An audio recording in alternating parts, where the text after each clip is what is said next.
Anda kalau punya masalah teman-teman sama siapapun, yang paling pertama Anda jadikan bahan muhasabah adalah bagaimana Anda bermuhasabah, introspeksi diri, hubungan Anda dengan Allah Subhanahu wa taala. Enggak usah repot teman-teman, sibuk mengkanter, ini orang fitnah saya, ini orang gibah saya, enggak ada gunanya.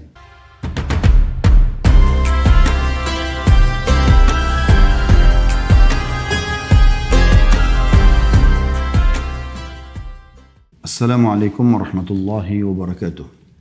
Alhamdulillah, wassalatu wassalamu ala rasulillah.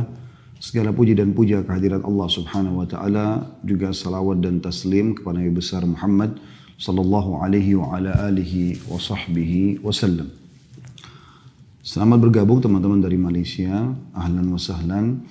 Semoga ini adalah bukan pertemuan pertama dan akan terus terjalin hubungan yang baik di antara sesama muslim dan juga sesama negara, dan semoga insya Allah agama mulia yang kita anut ini menjadi penyambung hubungan yang baik di antara kita tanpa melihat dari mana asalnya dan bagaimana bentuk, rupa dan juga postur tubuhnya.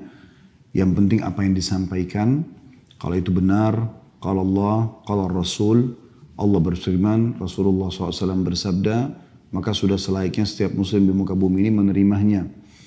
Dan saya juga berbicara di sini bukan berarti saya lebih tahu daripada Bapak Ibu sekalian, tapi karena kita menjalankan firman Allah Subhanahu wa taala, fadzakir fa inna dzikra tanfa'ul mu'minin. Saling memberikan peringatanlah, karena peringatan sangat bermanfaat bagi orang-orang beriman. Juga menjalankan sabda Nabi sallallahu alaihi wasallam, ad-dinun nasiha. Agama ini isinya semuanya nasihat.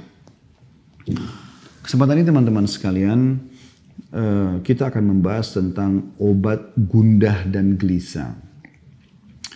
Gundah dan gelisah, sumpek, sedih, apapun istilah yang semakna dengan itu, mudah-mudahan ini juga difahami oleh teman-teman di Malaysia, karena ini bahasa yang kami gunakan di Indonesia, adalah sesuatu yang tidak diinginkan oleh semua orang. Kalau ditanya apakah Anda ingin gundah, gelisah, sedih, sumpek, ya, tentu jawabannya tidak. Karena semua orang tahu pada saat dia sedang gundah, gelisah, sedih, kepalanya pening, pusing, hatinya tidak tenang, dia juga tidak produktif secara otomatis. Secara otomatis dia tidak akan bisa produktif untuk melakukan banyak kegiatan-kegiatan, karena memang seluruh energi dia tersirap dengan permasalahan yang sedang menjadi beban buat dia. Oleh karena itu teman-teman sekalian, setiap muslim harusnya memang menghindari masalah ini. Ya. Dan kalau Anda tanya kepada saya bagaimana cara menghindarinya, maka saya akan sebutkan dulu sebabnya.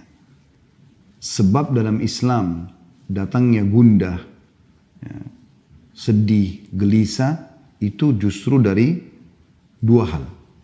Dangkalnya pemahaman agama terhadap agama dan juga dosa yang dilakukan.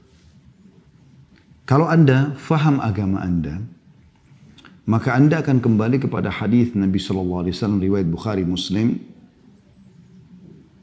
bahwasanya sungguh mengagumkan perkara seorang mukmin, kata Nabi SAW, dan itu tidak dimiliki kecuali oleh orang mukmin saja.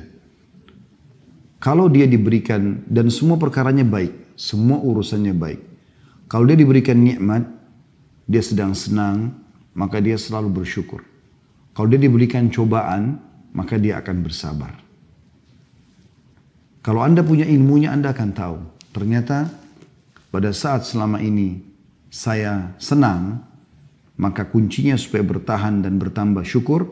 Pada saat cobaan sedang datang, maka saya bersabar, yaitu menerima keputusan Allah, kemudian ikhtiar mencari jalan keluar, maka kita akan mudah untuk melaluinya. Tentu dengan punya ilmu. Kalau orang belum faham ilmu ini, tentu mereka akan melaluinya dengan kalau nikmat ada mereka tidak bersyukur, cobaan datang mereka tidak bersabar. Sehingga selalu dalam dua keadaan mereka berkeluh kesah. Dan ini akan memunculkan, menjadi penyebab munculnya kegelisahan.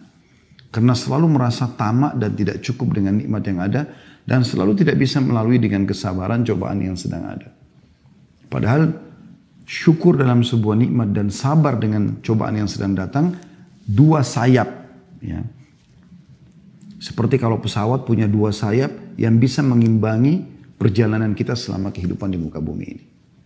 Bahkan Ali bin Abi Thalib radhiyallahu anhu menggambarkan sabar itu dalam masalah itu ibarat seperti kepala dalam tubuh seseorang. Kalau kepala tidak ada, maka tidak akan ada kehidupan. Seperti itu kurang lebih gambarannya, gitu kan. Dan seorang mukmin akan selalu nikmat datang dia syukuri, kalau cobaan datang dijadikan sebagai bahan introspeksi diri. Ada masalah apa? Kenapa Allah Subhanahu wa taala sedang menguji saya? Gitu kan? Karena memang ada hadis Nabi SAW yang sahih berbunyi, sesungguhnya seseorang bisa tertahan dari rezekinya, kenikmatan yang dia dapatkan justru karena dosa yang dia lakukan. Itu ilmu.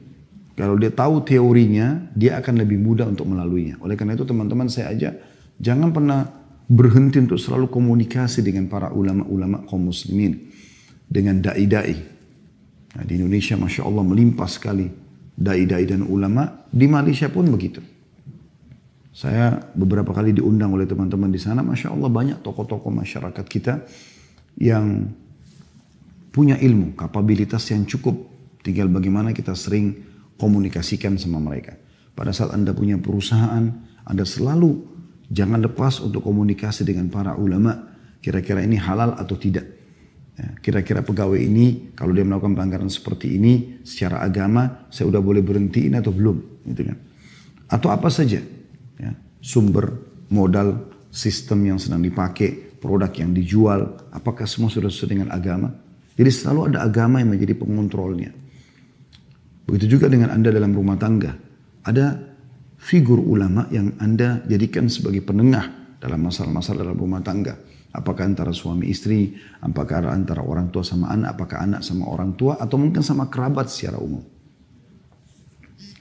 Ini satu sisi. Penyebab gundah gelisah ini adalah karena kurangnya ilmu. Sehingga selalu kalau nikmat ada tidak bersyukur, kalau ada cobaan tidak bersabar. Seperti itulah. Ya. Padahal kalau dia punya ilmunya, dia akan bisa melalui semua itu. Yang kedua, yang menjadi penyebab adalah dosa. Dan ini yang banyak sekali di antara kaum muslimin tidak memahaminya.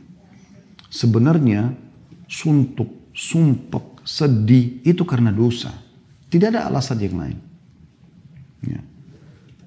Seperti ibaratnya Anda kerja di satu perusahaan, kalau Anda menjadi seorang pegawai yang prestasi, datang on time, kerjakan pekerjaan yang diminta, ya.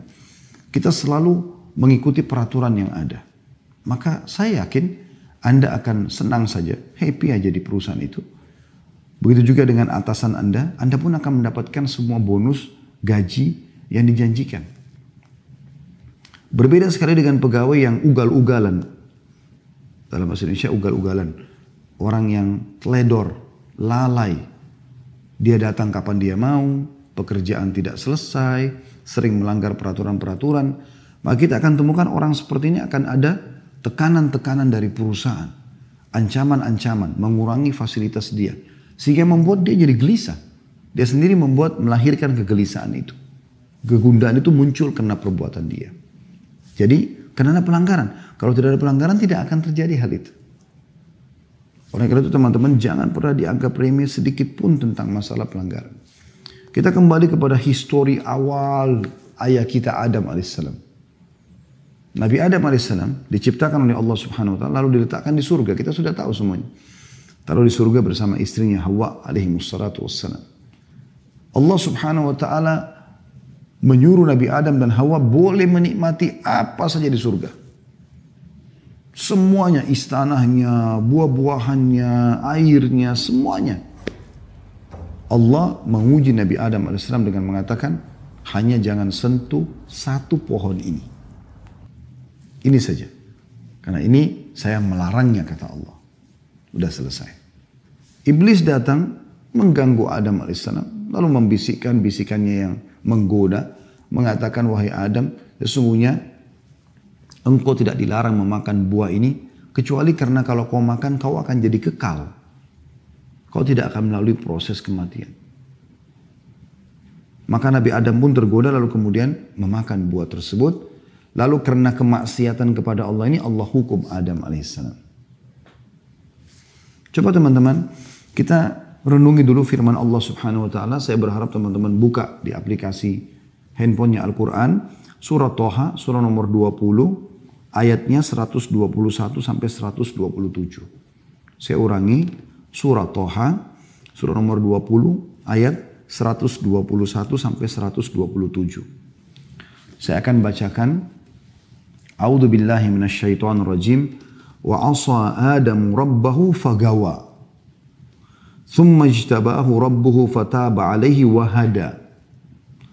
Qala ihbita minha jami'an ba'dukum li ba'din aduwwun fa imma ya'tiyannakum minni hudan faman ittaba'a hudaya fala yadhillu wa la yashqa. Wa man a'rada an dhikri fa inna lahu ma'ishatan dankan wa nahsyuru yawmal qiyamati a'ma.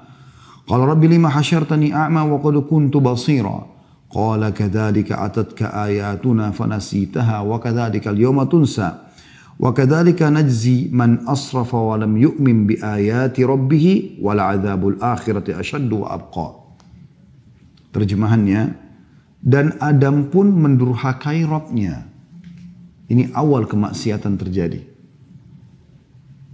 Maka ia pun sesat. Allah sudah larang. Allah subhanahu wa ta'ala sebagai pencipta, saudaraku seiman, memberikan kepada anda banyak sekali nikmat. Dan opsinya, pilihannya banyak sekali. Kayak misalnya makanan. Boleh makan sapi, kambing, ayam, kelinci. Semua hewan yang ada di lautan. Halal. Dan Allah haramkan sebagian. Babi, anjing atau yang bertaring. Jadi yang halal lebih banyak. Begitulah kasus Nabi Adam alaihissalam. Di surga banyak sekali pilihannya. Yang dilarang cuma satu. Tapi ternyata efek daripada pelanggaran pada satu ini membuat Nabi Adam alaihissalam dikeluarkan dari surga itu. Dikeluarkan dari fasilitas yang ada. Perhatikan selanjutnya. Kemudian Rabbnya Adam alaihissalam memilihnya. Maka dia menerima taubatnya dan memberi Adam petunjuk. Artinya pada saat itu Nabi Adam alaihissalam menyesal. Kemudian beliau bertaubat dan Allah terima taubatnya. Lalu Allah berfirman, turunlah kamu berdua dari surga bersama-sama. Sebagian kamu menjadi musuh sebagian yang lain. Adam dan iblis yang menggodanya. Maka jika datang kepadamu petunjuk dariku, di muka bumi ini akan datang nanti petunjuk-petunjuk wahyu turun dari langit. Barang siapa yang mengikuti petunjukku, kata Allah, ia tidak akan sesat dan tidak akan celaka. Makna tidak sesat dan tidak celaka, tidak sedih, tidak sumpek, ya, tidak gundah. Dia akan bahagia. Dan barang siapa yang berpaling dari peringatanku, tidak mau menikmati apa yang Allah halalkan dan sibuk dengan apa yang Allah haramkan. Padahal yang haram itu sedikit sekali ya. Tadi contoh makanan sudah saya berikan gambaran. Begitu juga dengan contoh minuman. Allah misalnya haramkan khamr. Nggak boleh minum khamr yang memabukkan. Nggak boleh narkotika. Allah ganti dengan susu, madu, sirup. Banyak yang lain. Minuman halal. Allah haramkan zina. Kita butuh syahwat. Ada syahwat untuk melampiaskan sama lawan jenis. Tapi Allah buka pintu nikah. Dan ada solusi, bukan tidak ada solusi dalam Islam. Makanya Allah bilang, siapa yang berpaling dari peringatanku, tetap memilih sesuatu yang bermaksiat kepadaku, maka sungguhnya baginya penghidupan yang sempit. Sempit ini tadi, gundah, sedih, sumpek. Siapa yang bermaksiat kepada Allah, ini diancamkan seperti ini. Dan kami akan mengumpulkannya pada hari kiamat dalam keadaan buta. Dibangkitkan nanti di mahsyar hari kiamat, buta. Lalu dia akan berkata, ya Robku, wahai penciptaku, mengapa engkau menghimpun aku dalam keadaan buta? Padahal aku dahulu, maksudnya di dunia, dalam keadaan bisa melihat. Allah berfirman, demikianlah. Telah datang kepadamu ayat-ayat kami. Maka kamu melupakannya. Dan begitu pula pada hari ini pun kamu dilupakan. Ya, hari kiamat tidak akan dilihat oleh Allah SWT. Dan demikianlah kami membalas orang-orang yang melampaui batas dan tidak percaya terhadap ayat-ayat Rabb-nya, maksudnya sudah dilarang, kenapa masih dilanggar? Sudah diperintahkan, kenapa nggak dikerjakan? Dianggap oleh Allah melampaui batas dan tidak percaya dengan ayat-ayat Allah. Dan sungguhnya adab di akhirat itu lebih berat dan lebih kekal lagi. Kita bisa lihat di sini teman-teman sekalian, dalam ayat-ayat ini sangat jelas bagaimana Allah Subhanahu wa taala memastikan di ayat 123-nya, "Faman ittaba'a hudaya fala yadhillu wa la yashqa." Barang siapa yang mengikuti petunjukku maka ia tidak akan sesat dan tidak akan celaka. Artinya dia akan bahagia. Di 124-nya Allah mengatakan, "Wa man a'rada an dzikri fa inna lahu ma'isyatan danka." Ya, dongka. Dan siapa yang berpaling dari peringatanku, nggak mau mengerjakan apa yang aku perintahkan, menikmati yang halal dan mau bermaksiat kepadaku buat yang haram, maka sesungguhnya baginya kehidupan yang sempit. Coba dengar teman-teman di potongan ayat ini. Bagaimana Ibnu Katsir rahimahullah, ahli tafsir yang masyhur, punya tafsir Quranul Azim, di jilid 3 halaman 164 menjelaskan. Dia mengatakan, di dunia dia tidak akan mendapatkan ketenangan dan ketentraman bagi orang yang bermaksiat kepada Allah. Hidupnya akan sumpek, suntuk, sedih, gelisah. Sebanyak apapun harta yang dia milikin, gak pernah cukup. Rumahnya mewah, gelisah di dalamnya. Karena berisi dengan hal-hal yang haram. Ada orang rumahnya gubuk, kecil, biasa, miskin, susah. Pas-pasan hidupnya, tapi tenang jiwanya. Nah itu karena jauh dari kemaksiatan. Kata beliau, di dunia, orang-orang yang bermaksiat, dia tidak akan mendapatkan ketenangan dan ketentraman. Hatinya gelisah yang diakibatkan kesesatannya. Meskipun zahirnya yang kelihatan, nampaknya begitu enak. Bisa mengenakan pakaian yang ia kehendaki, bisa mengkonsumsi jenis makanan apa saja yang dia inginkan, bisa tinggal di mana saja yang ia kehendaki. Ini perkataan Ibnu Katsir rahimahullah ya. Selama ia belum sampai pada keyakinan dan petunjuk, maka hatinya akan senantiasa gelisah, bingung, ragu, dan masih terus saja ragu. Inilah bagian dari kehidupan yang sempit. Subhanallah, orang yang melakukan perzinahan misalnya. Walaupun dia masuk ke dalam hotel bintang 5, dia akan berzina dengan seorang pasangan yang sempurna secara fisik. Laki-lakinya tampan, putih, kaya, pinter. Perempuannya juga begitu, cantik, tinggi, putih, segala macam. Ya.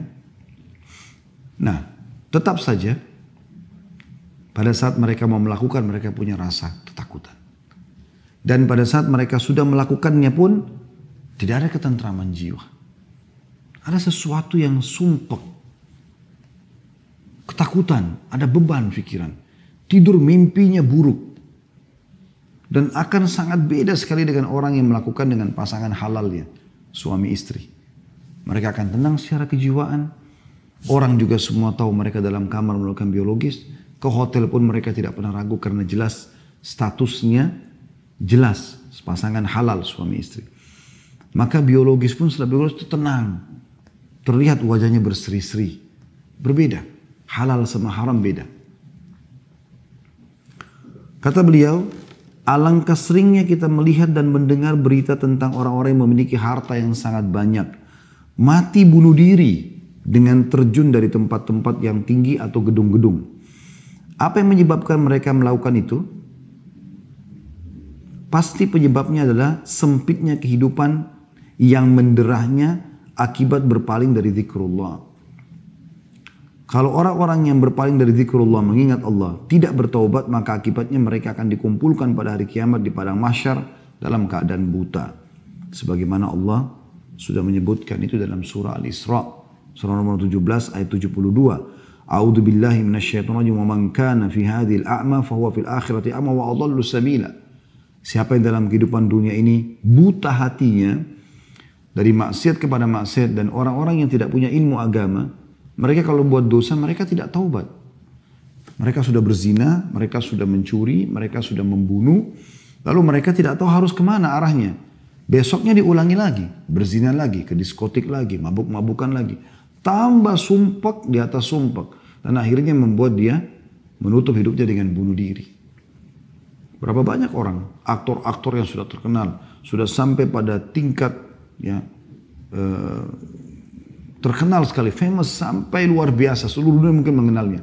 Tapi ditutup hidupnya dengan narkotika, ditutup hidupnya dengan bunuh diri, ya, ribut rumah tangganya, dan segala macam hal. Tidak sedikit ada orang yang datang konsultasi sama kami begitu keadaannya.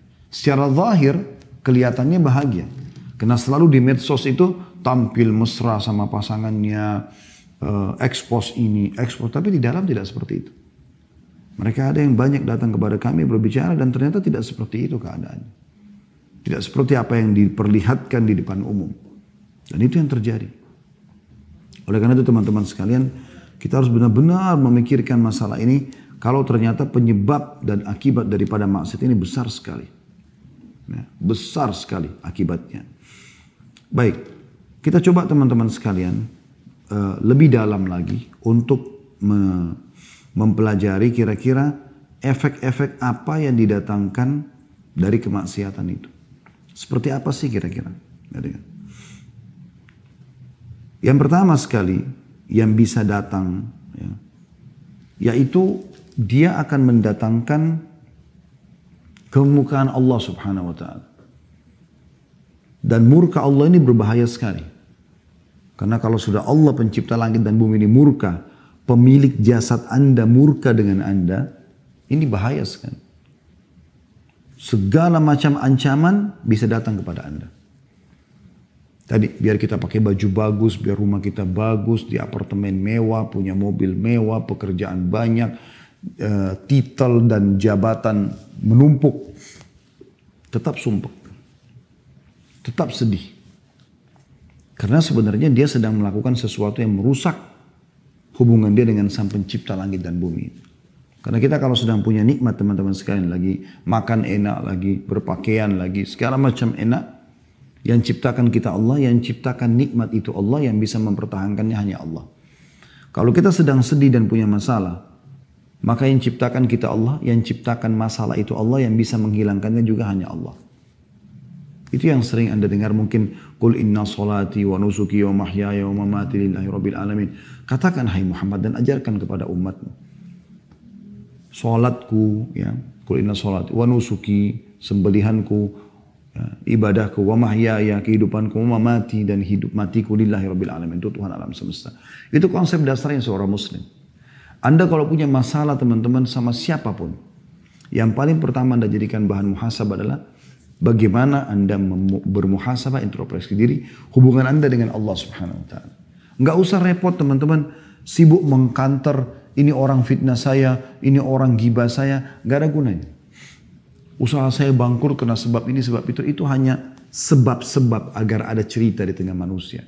Sebenarnya inti permasalahan yang Anda belum paham. Anda sedang membuka pintu kemurkaan Allah yang di langit. Sehingga Allah mendatangkan sebab permasalahan itu muncul semuanya. Perhatikan hadisnya riwayat Imam Ahmad. Kata baginda Nabi SAW, Allah berfirman dalam hadis Qudsi, Aku Allah, tidak ada Tuhan selain aku. Jika aku ditaati, aku ridho. Dan jika aku ridho, maka aku akan memberi berkah. Dan keberkahanku tidak ada akhirnya. Jadi kalau aku sudah ridho, kata Allah SWT, aku akan berikan apa saja. Termasuk kebahagiaan, ketentraman, kecukupan, segala macam. Tapi jika manusia maksiat kepadaku, berbuat dosa kepadaku, melanggar, aku murkah. Dan jika aku murka, aku akan melaknatnya. Dan laknatku akan sampai pada 7 turunannya. Artinya akan turun kepada orang-orang ini. Bahaya sekali. Ya. Dan ini poin yang harus digarisbawahi teman-teman. Cukup kemurkaan Allah Subhanahu wa Ta'ala ini datang kepada kita, ini bahaya sekali. Maksiat kepada Allah juga ini bisa menghalangi Anda dari ilmu. Ide-ide yang bagus, yang brilian gitu. Dinukil dalam sebuah kisah Imam Syafi'i rahimahullah berkata, beliau sering kalau dikasih hafalan oleh gurunya Imam Waqi, hafal lupa, hafal lupa. Maka dia bilang dalam syairnya yang masyhur, syaqautu ila waqi'i su'a hifdhi. Aku keluhkan kepada Imam Waqi' tentang buruknya hafalanku. Fa akhbarani bi anna fa arsyadani ila tarki ma'asi. Maka dia memerintahkanku untuk meninggalkan dosa-dosa. Wa akhbarani bi anna ilma nurun, dan dia menyampaikan kepadaku bahwasanya ilmu itu adalah cahaya. Ya. Wa nurullahi la yu'ta li 'asi. Dan cahaya Allah tidak akan diberikan kepada orang yang bermaksiat. Oleh karena itu teman-teman sekalian, maksiat Anda lakukan ini akan menghalangi Anda dari ilmu agama, memahami ilmu agama. Dan ini adalah panduan hidup Anda. Ilmu agama ini seperti bodyguard. Karena Anda mau makan, mau minum, mau bergaul, mau bekerja, ilmu agama akan datang seperti bodyguard. Ini boleh, ini nggak boleh. Ini nggak bisa Anda fahamin karena buat maksiat. Hilang panduan hidup itu. Begitu juga Anda tidak punya ide-ide lagi untuk bisa mengembangkan usaha apa. Susah. Karena kemaksiatan yang sedang terjadi. Sebaliknya orang-orang yang taat, orang yang beriman itu akan lebih mudah bagi dia. Yang ketiga, akan terhalangi dari rezeki yang Allah berikan. Disebutkan dalam sebuah hadis riwayat Ahmad, kata baginda Nabi SAW, sesungguhnya seseorang akan diharamkan dari rezekinya sebab perbuatan dosa yang ia lakukan. Jadi ada rezeki-rezeki yang harusnya sampai kepada Anda, tapi kan Anda bermaksiat maka tidak dapat. Ya. Ini satu kerugian yang luar biasa. Kemudian yang keempat teman-teman sekalian, tadi itu yang ketiga ya. Pelaku-pelaku maksiat ini akan dijauhi oleh manusia. Misalnya orang khianat, pendusta, ya, orang yang suka fitnah, adu domba. Ini semua teman-teman akan dijauhi oleh manusia. Nggak ada orang yang suka sama dia. Dan ini masalah lain dalam hidupnya dia. Dan ini juga akan membuat orang sumpek, sedih. Karena memang tidak ada orang yang mau berteman sama dia. Yang kelima, nampak di ronah wajahnya itu tanda-tanda perbuatannya. Dikatakan oleh Ibnu Abbas radhiyallahu anhuma, sesungguhnya perbuatan maksiat itu meninggalkan bekas hitam di wajah, noda hitam dalam hati, ya, lemah pada fisik, sempit dalam rezeki, dan kebencian dalam hati manusia. Ini kata sahabat Nabi Ibnu Abbas radhiyallahu anhuma. Jadi ini semua rangkumannya sumpek, sedih, ya. Saya ulangi kata beliau, sesungguhnya perbuatan maksiat meninggalkan bekas hitam di wajah. Entah seperti apa. Tapi orang kalau lihat kayak nggak ada cahaya wajah itu. Ada mungkin orang miskin, hidupnya susah, tapi karena selalu taat kepada Allah, wajahnya bercahaya. Kalau Allah bisa memberikan kepada kita digabungkan, alhamdulillah, kita sudah kaya, mampu, pintar, maka Allah berikan gabungan antara pencahayaan di wajah dan juga rezeki yang melimpah. Noda hitam dalam hati. Hatinya kelam, sumpek. Karena kalau hati terang, dia akan senang, bahagia. Kemudian lemah pada fisik. Mudah sakit, kena penyakit-penyakit kronis. Kita temukan Masya Allah, orang-orang yang saleh dan salihah jauh dari semua ini. Bahkan kita temukan hidupnya husnul khatimah. Meninggal masih dalam keadaan sehat, umur 70 tahun, 80 tahun. Dalam keadaan sujud, baca Quran, lagi sholat Jumat, meninggal dunia. Beda dengan ahli maksiat ini, meninggal dalam keadaan tabrakan, narkotika, ya, di penjara dan segala macam hal. Kemudian sempit dalam rezeki. Dan yang terakhir kebencian manusia. Orang tidak suka dengan orang-orang yang berbuat maksiat ini. Secara fitrah, orang yang suka, walaupun tampan, walaupun cantik, tapi lisannya tajam, suka nyakitin orang, orang nggak suka berteman sama dia. Dan ini hal yang luar biasa teman-teman sekalian, yang harus diperhatikan baik-baik.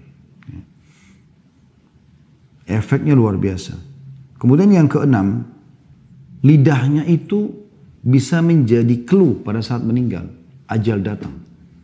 Umumnya ahli maksiat ini susah untuk syahadat, ya, susah untuk beribadah kepada Allah Subhanahu wa taala. Dia akan tutup hidupnya dengan perbuatan buruk. Disebutkan dalam sebuah hadis yang sahih bahwasanya Nabi SAW bersabda, ya, Allah akan menutup hidup seseorang hamba sesuai dengan hal yang ia biasa lakukan.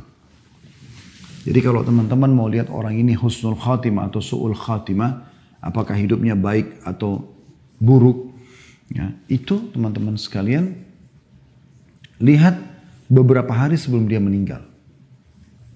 Dia kalau terbiasa mengerjakan satu perbuatan dalam hidupnya walaupun manusia tidak tahu, Allah akan buat dia melakukan itu. Misal contoh, selama ini orang tidak pernah tahu dia itu berzina misalnya. Maka pada saat mau meninggal, dia akan melakukan perbuatan itu sehingga nanti Allah tutup hidupnya dengan itu. Na'udzubillah. Atau khamr, atau mencuri, atau riba, atau apa saja. Dan sebaliknya orang-orang yang terbiasa dengan perbuatan amal soleh, Allah akan tutup hidupnya beberapa hari sebelum dia meninggal dengan maksimal mengerjakan ibadah itu. Misalnya dia biasa baca Quran, biasa sholat malam, biasa sholat duha, biasa sholat di masjid. Nanti Allah tutup hidupnya dengan itu. Dan ini bahaya sekali. Berarti orang yang terbiasa bermaksiat teman-teman, Allah akan tutup dia dengan itu. Allah permalukan di dunia dia dengan dia melakukan kemaksiatan tersebut, lalu kemudian dia akan meninggal dalam keadaan berbuat maksiat itu. Nah, ini efek yang luar biasa. Yang lebih luar biasa lagi teman-teman, yang terakhir adalah yang ke-8 ya, kurang lebih. Itu bisa terwariskan perbuatan-perbuatan buruk ini. Sebagaimana amal soleh juga bisa terwariskan. Sekarang kalau terwariskan itu begini maksudnya. Teman-teman kalau biasa melakukan satu kemaksiatan, Anda kan akan kerjakan itu, akan dilihat oleh anak-anak. Anak-anak mungkin akan menjadikan sebagai contoh dan tolok ukur. Oh ternyata ayah saya itu begini, ibu saya itu begini. Kita temukan dalam rumah tangga teman-teman sekalian, kalau seandainya ada orang yang terbiasa teriak-teriak misalnya, bertengkar, berkelahi sama pasangannya, maka kita temukan anaknya itu memang suka teriak-teriak. Kalau di rumah itu santun, sopan, baik, maka juga begitu kondisi anak-anaknya. Keluarga itu biasa orang tuanya sholat, ya, berbagi, bersedekah, anak juga akan seperti itu. Tapi kalau mereka biasa buat kemaksiatan, anak juga kita akan temukan seperti itu. Yang kita temukan biasa orang-orang yang istilahkan broken home dan segala macam. Anak-anaknya karena dilihat ibunya sama laki-laki lain, ayahnya sama laki-laki lain. Di rumah ada khamr, di rumah ada narkotika dan segala macam hal. Anaknya jadi ikut-ikutan. Dan itu terwariskan. Itu bahaya sekali. Makanya Umar bin Khattab radhiyallahu anhu itu pernah lewat di rumah salah satu penjual susu di kota Madinah di malam hari. Kebetulan yang jual susu ini seorang nenek tua punya cucu. Cucunya perempuan.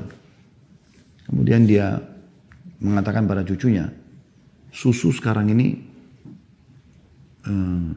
mulai banyak saingan yang menjual. Dan kita perlu menambah dengan air, campur dengan air. Supaya kita juga bisa dapat keuntungan. Kata cucunya, perempuan juga cucunya mengatakan kepada neneknya, kalau Umar tahu, Umar akan marah dengan kita. Sebenarnya Umar bin Khattab radhiyallahu anhu lagi ada di dekat dinding rumah mereka. Ya. Dia sedang mendengar itu. Tapi mereka berdua ini tidak tahu kalau Umar bin Khattab ada di situ. Maka kata neneknya, Umar nggak ada, Umar nggak dengar. Kata si anak perempuan tersebut dengan penuh keyakinan. Sambil menangis dia mengatakan, kalau Umar tidak tahu bagaimana dengan Tuhannya Umar. Saya takut nenek. Maka dia pun menangis terisak-isak. Apa yang terjadi? Dengan tangisan si anak perempuan, cucu perempuan tadi ini, Umar bin Khattab pulang ke rumahnya, bangunkan anak-anak laki-lakinya, lalu menawarkan siapa yang mau menikah dengan cucunya penjual susu.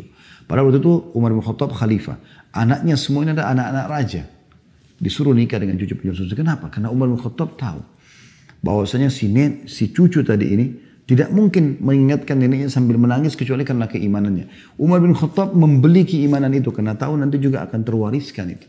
Dan ternyata betul sebagian ulama mengatakan dari anak Umar yang bernama Asim menikah dengan cucu penjual susu tadi, lahirlah Abdul Aziz, dan dari Abdul Aziz lahir Umar bin Abdul Aziz yang terkenal dengan kesolehannya. Jadi ini bisa saja terjadi. Gitu kan. Ini efek-efek yang luar biasa. Baik, kita tutup teman-teman sekalian dengan lalu apa yang harus kami lakukan. Yang pertama, jauhi semua kemaksiatan teman-teman. Apapun alasannya semaksimal mungkin. Mulai sekarang jangan lagi berbuat dosa-dosa dan Anda pribadi lebih mengerti dosa apa yang sedang Anda lakukan. Anda lebih tahu. Jadikan bahan muhasabah. Karena memang ada timbangannya. Kalau ini timbangan dosa dan ini timbangan amal saleh. Selama ini masih berimbang, Anda masih buat dosa dan Anda juga masih ibadah. Nah, Anda sholat, Anda tutup aurat, tapi Anda juga, teman-teman sekalian, masih berzina, masih khamr dan seterusnya. Maka tidak akan ada kenikmatan dalam ibadah ini. Gak ada kehusyuan dalam sholat, tidak ada kenikmatan ibadah. Gitu loh. Ini poin yang harus digarisbawahin. Ya. Kapan ini ada kenikmatannya? Kalau dia naik rate-nya dan maksiat ini turun. Dengan cara Anda tutup, kunci. Nanti Anda akan rasakan kalau Anda tutup pintu dosa. Anda lebih tahu dosa masing-masing. Anda coba muhasabah. Apa yang Anda lakukan pelanggaran dalam keseharian. Coba tutup. Seminggu, sebulan, berhentikan.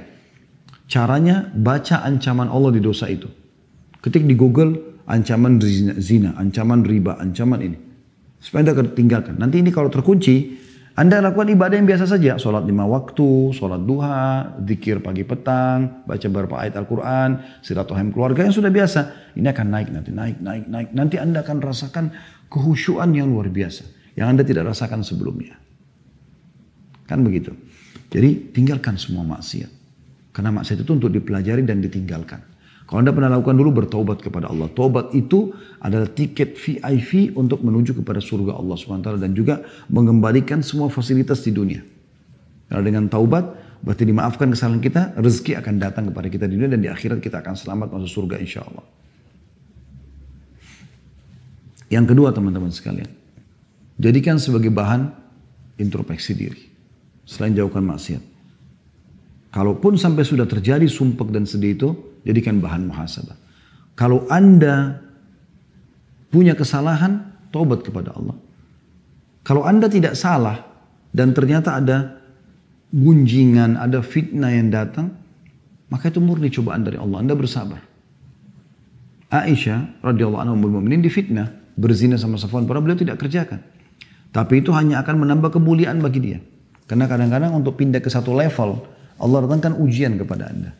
Kata sebagian ulama, ada sebagian hamba Allah, ini perumpamaan, yang dia akan disampaikan oleh Allah di derajat yang sangat tinggi di surga. Yang dia tidak bisa jangkau kecuali dengan 100 tahun sholat malam, 100 tahun sholat duha, 100 tahun sedekah, 100 tahun bakti sama orang tua. Tapi umurnya hanya 60 tahun.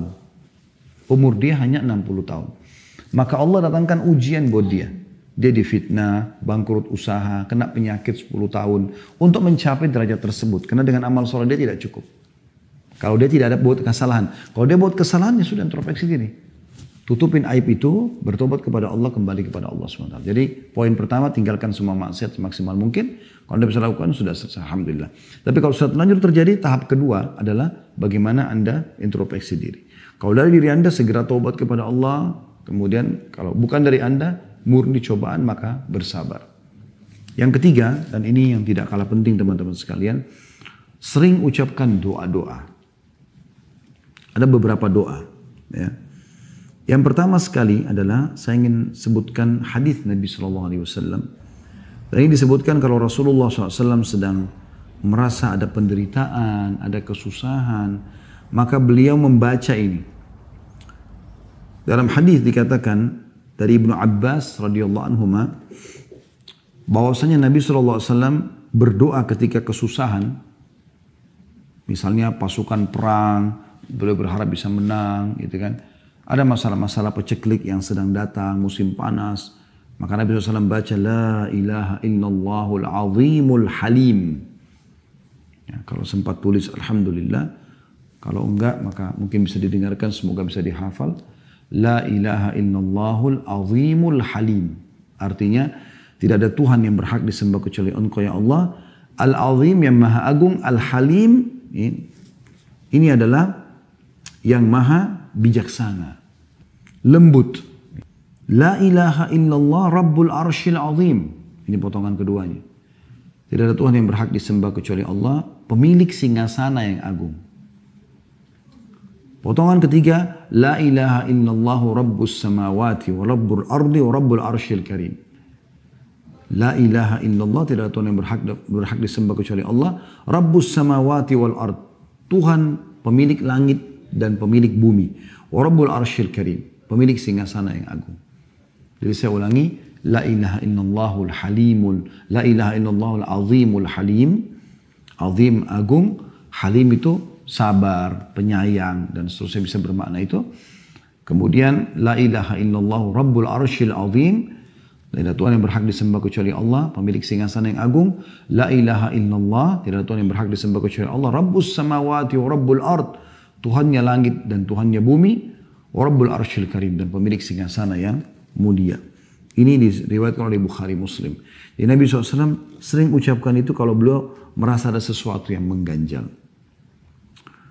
Kemudian dalam hadis yang lain disebutkan dari Abu Bakar radhiyallahu anhu, beliau mengatakan bahwasanya Rasulullah SAW mengajarkan tentang doa resah, doa sedih, gundah, yaitu membaca Allahumma rahmataka arju fala takilni ila nafsi tarfata ain aslih li sya'ni kullahu la ilaha illa ant. Artinya Allahumma rahmataka arju, ya Allah rahmatmu lah yang aku harapkan.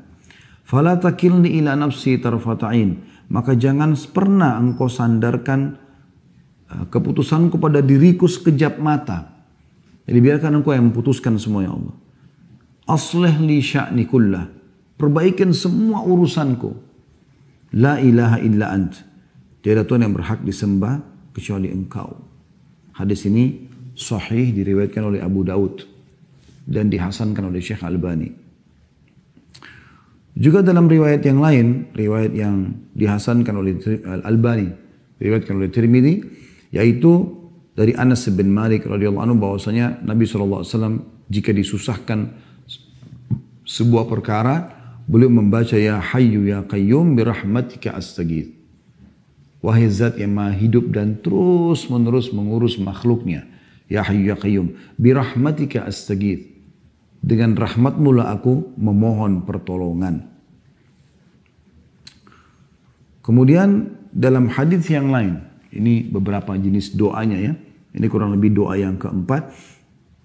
Dalam hadis riwayat Abu Daud dan dihasankan oleh Syekh Albani dari Asma binti Umais radhiyallahu anha, beliau berkata bahwasanya Rasulullah SAW bersabda kepada dia, maukah aku ajarkan kepadamu beberapa bacaan yang kalau kau baca ketika kamu susah? Maka dia mengatakan iya. Maka kata Nabi SAW, bacalah Allahu Rabbi la usyriku bihi syai'a. Allahu Rabbi, Allah adalah Tuhanku. Dua kali Allah yang disebutkan. La usyriku bihi syai'an, aku tidak menyekutukan sesuatu dengannya. Dalam sebuah riwayat dikatakan, man asabahu hammun au ghammun au saqamun au syiddah faqal, siapa yang tertimpa resah, gundah, sakit, kesulitan, kesempitan, lalu dia mengucapkan Allahu Rabbi la syarikalah, Allah Tuhanku tidak ada sekutu bersamanya, kecuali pasti Allah akan angkat darinya. Hadis ini riwayat Tabarani dan disahihkan oleh Syekh Albani. Ya, jadi kita baca ringkas kan, Allah Rabbi la syarikalah. Udah kita ulangi zikir itu, maka ini akan menjadi penyebab diangkatnya permasalahan kita. Dalam hadis yang lain juga kata Nabi SAW dari Abdullah bin Mas'ud radhiyallahu anhu, tiada sesuatu kegundahan dan kesedihan, sumpek, gelisah yang menimpa seseorang lalu dia membaca Allahumma inni abduka, ya Allah sungguhnya aku adalah hambamu, wabni abdika, dan anak hambamu laki-laki, wabni amatika, dan anak hambamu perempuan, maksudnya ayahku adalah hambamu, ibuku juga adalah hambamu, nasiyati biyadik, ubun-ubunku, ini bagian tengah kepala, di tanganmu, madin fiyya hukmu, berjalan berlaku keputusanmu padaku, adlun fiyya qada'uk, sangat adil keputusanmu padaku, as'aluka bikulli ismin huwalak, aku memohon kepada semua nama yang kau miliki, sammaita bihi nafsak, engkau menamakan dirimu dengannya, au 'allamtahu ahada min khalqik, atau engkau mengajarkan kepada salah satu hambamu, Au anzaltahu fi kitabik, atau engkau turunkan pada kitabmu. Au sta'tharta bihi fi ilmil ghaibi indak, atau engkau menyimpannya di sisimu, di ilmu ghaib milikmu. Antaj'al Qur'an rabi'a qalbi, agar engkau menjadikan Al-Quran sebagai penghibur hatiku. Wa nura sadri, cahaya dadaku. Wajila'a huzni wa dhahaba hammi, dan penghibur kesedihanku, juga penghibur kegelisahanku. Ya. Kata Nabi SAW, ya, siapa yang membaca ini, maka Allah akan mengganti kesedihannya menjadi kesenangan. Allah akan ganti kesedihannya menjadi kesenangan. Jadi ini wasiat Nabi SAW. Memang sedikit panjang, tapi ini kalau anda hafal insya Allah dan anda amalkan, dijamin ya, oleh Nabi SAW akan mendapatkan jalan keluar. Begitu juga teman-teman sekalian dengan doa Zannun. Disebutkan dalam Zannun ini Nabi Yunus ya. Pada saat beliau di dalam perutnya ikan, ya, beliau mengucapkan la ilaha illa anta subhanaka inni kuntu minadh dhalimin. Tidak ada Tuhan yang berhak disembah kecuali Engkau, maha suci Engkau ya Allah, aku termasuk orang-orang zalim. Ada sebuah riwayat gitu kan. Disebutkan oleh Sa'ad radhiyallahu anhu, beliau mengatakan, kami pernah duduk-duduk bersama Nabi Muhammad sallallahu alaihi wasallam, lalu beliau bersabda, maukah aku beritahukan kepada kalian sesuatu jika salah satu dari kalian didatangi kesusahan, musibah dari musibah-musibah dunia, ia berdoa dengannya niscaya akan dilepaskan darinya, akan selesai permasalahannya. Lalu beliau dijawab, tentu kami mau wahai Rasulullah. Kata Nabi SAW, doa Zannun yang ditelan oleh ikan, yaitu la ilaha illa anta subhanaka inni kuntu minadh dhalimin. Jadi ini beberapa jenis doa yang kita boleh baca. Anjuran untuk baca. Ya, dan kalau misalnya anda belum menghafalnya, anda bisa tentunya kembali kepada doa dalam bahasa Indonesia, dalam bahasa Melayu, anda bisa sampaikan. Yang penting adab doanya, anda menghadap kiblat, anda lebih baik berudu, ya. Kalau mau lebih bagus lagi, anda sholat sunnah, taubat 2 rakaat.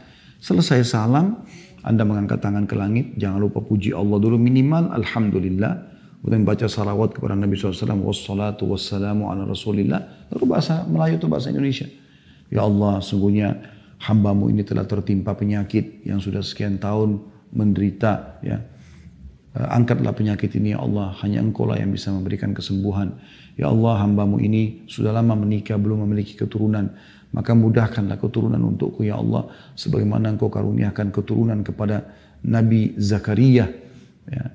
Karena Nabi Zakaria menikah kurang lebih 70 tahun baru dapat anak. Ya. Kemudian bisa juga misalnya ada masalah lain, ya Allah, sungguhnya hamba sudah terlilit utang yang sangat banyak. Ya, dan ini kesalahan hamba mohon ampun kepadamu ya Allah. Mudahkan hambamu untuk selalu ya, bisa punya peluang untuk menyelesaikan utang tersebut sebelum meninggal dunia.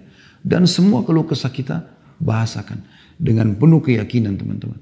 Karena kata Nabi SAW, berdoalah kalian kepada Tuhan kalian dalam kondisi yakin akan diterima. Karena Allah tidak akan terima doa dari hati yang lalai. Dari hati yang lalai. Ya. Ini kurang lebih gambarannya. Kalau kita simpulkan sebenarnya jauhi kemaksiatan teman-teman sekalian. Karena dia sumber kesedihan, sumpah, sedih dan segala macam. Bahkan salah satu dari para salafus saleh pernah berkata, aku tahu aku punya dosa kepada Tuhan Allah pada saat aku melihat perubahan sikap dari pasangan hidupku. Kebetulan karena dia laki-laki, dia mengatakan perubahan sikap dari istriku dan juga tungganganku. Bahkan tikus yang masuk ke dalam rumahku. Artinya orang kalau jaga hubungannya sama Allah SWT, Allah akan jaga semua fasilitas yang ada pada dia. Allahu a'lam.